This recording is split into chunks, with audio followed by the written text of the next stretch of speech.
man is back. Oh, okay, boys. Oh my gosh, the man got that stuff. This is a 5 out of freaking 5. It is beat making time. Next week is E3 week. My album comes out next week. I have the leopard. You know what I'm saying? You know what I'm saying? But look at that, my God. This is your boy. Alright, ladies and gentlemen of the YouTube citizens, y'all know who this is. It's your boy Dash the True Inferno. Back at it with another Call of Duty Black Ops 6 commentary video gameplay for you guys. And let me give you guys some context real quick. By the time this video drops, I will be in Anaheim, California for Pokemon Worlds, even though when this video drops, Worlds have not started yet. It will start on the Friday after this video drops. So I just want to throw that out there. Okay, so with that said, let's get on to the meat of this video. So news have broke that we are now getting an early look or early leak at the PlayStation 6 and the PlayStation 6 handheld system.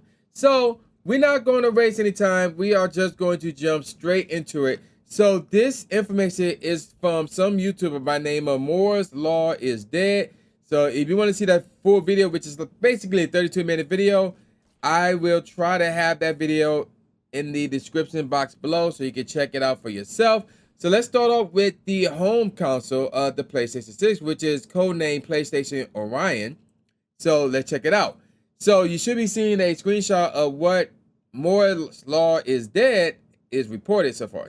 So there's going to be a chiplet design with some mention of possibly utilizing Navi 5 desktop chiplets, backwards compatibility to the PlayStation 5 and PlayStation 4 generations, no mention of PlayStation 3, heavy emphasis on cost constraints and keeping power lower than the PlayStation 5, manufacturing plan for mid-2027 with a likely fall 2027 or early 2028 release date.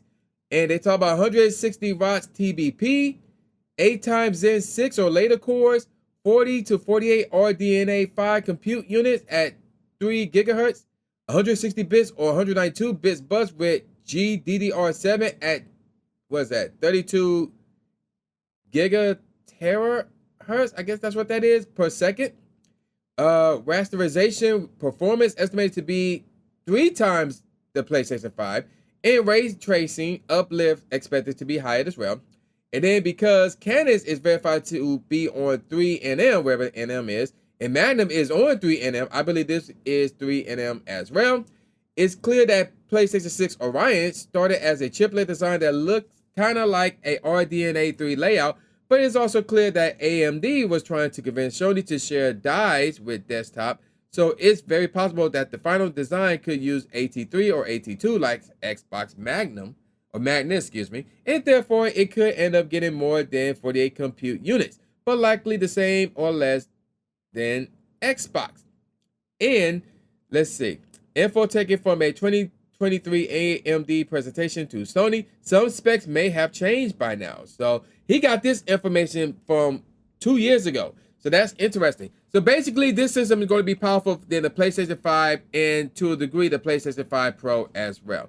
So now, it's kind of interesting, and the price that I'm hearing is, or what this dude is saying, it looked like it could be like 300 to 400 bucks with Canis. I don't know what that means, but that's what this dude is speculating. So we'll see what happens. We'll see what happens with that, especially with the whole terror situation and all that jazz. Now, let's take a look at the handheld. So here's the screenshots for the handheld. So Canis, this is Canis actually. The PlayStation Canis, which is the codename for the PlayStation 6 handheld. So they look at a monolithic 3NM die, and he was able to verify this in modern documents. Backwards compatibility to the PlayStation 5 and PlayStation 4 generations. Again, no mention of PlayStation 3. Canis includes a micro SD slot, and we're hoping for that Express, by the way. M.2 SSD slot, haptics vibration, dual mics, and a touchscreen, which is cool. Specifically, a diagram states that the USB-C port has video out capabilities. That's interesting. Manufacturing plan for mid-2027 with a likely fall 2027 or early 2028 release date, same as the home version of the PlayStation 6.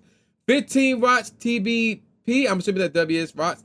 4 times Zen 6 cores, 12 by 20 RDNA, 5 compute units at 1.6, excuse me, to 2 gigahertz, 128 bits bus with LPDDR5X by 7500.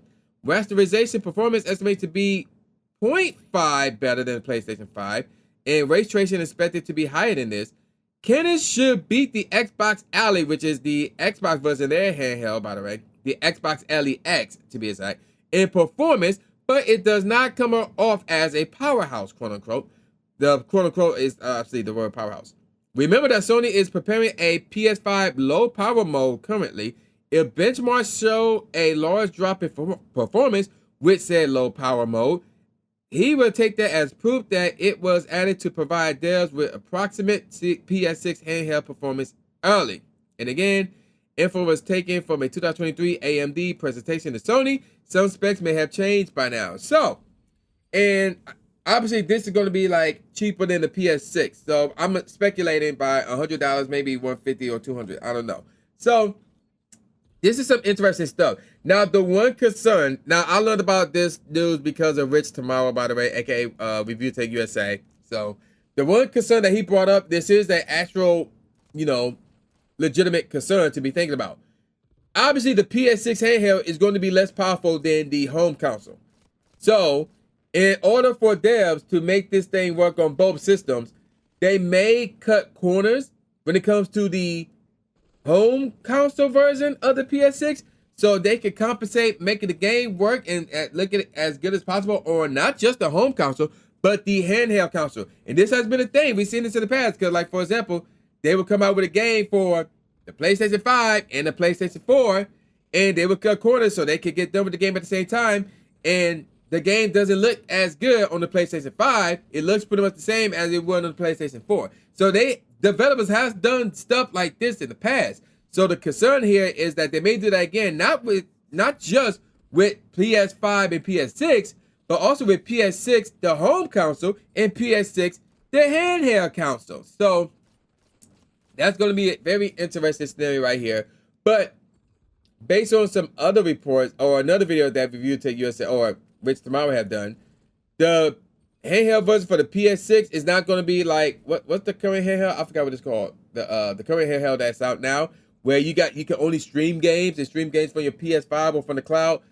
So yeah, this should be like a Steam Deck competitor, a Switch 2 competitor right here. So this is going to be some pretty good stuff, if I do say so myself. And if that price is where he think it is, like $400 or $500, I'm gonna be getting a PS6. Now here's the problem though. The games. Because let's be real. The PlayStation 5, and to be more specific, the PlayStation 5 Pro, that is the most powerful system out now. It's not the Switch 2, even though the Switch 2 is the most popular system out now, and it's the newest system out now. But the more powerful home console, and be more specific, home console is the PlayStation 5, the PlayStation 5 Pro. But the problem is, there was not a lot of games that came out for this generation, and now we get news on the PlayStation 6. And I'm like, bro, I keep telling y'all not to get the PlayStation 5 Pro, because you know that the PS6 are coming out. And look what we have here. PS6 leaks. So, we need some games. Some heavy hitters. And I don't care where the heavy hitters come from. I don't care if they have to resurrect some old games like Spyro, Crash Bandicoot, whatever the case may be. Make some new joints. But we need some heavy hitters, because the last generation was lacking. The only video game company that came out with heavy hitters, well, actually there's like to a degree too. One of them was Nintendo, because the Switch did its thing, and there's not a lot of games for the Switch 2, a lot of new games that is, but the Switch, the OG Switch, it did its thing, so that's one. And two, indie games. Yeah, indie games. So it was really fun to play indie games during the 9th gen. So Microsoft and Sony, they dropped the ball when it came to the amount of games that were coming out on their respective consoles. And it's not a good look, especially when you try to sell the PS6.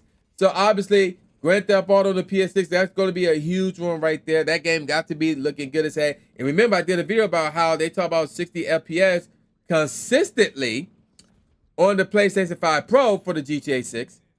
So obviously with the PS6, that's supposed to be powerful than that. Come on now. I mean, come on.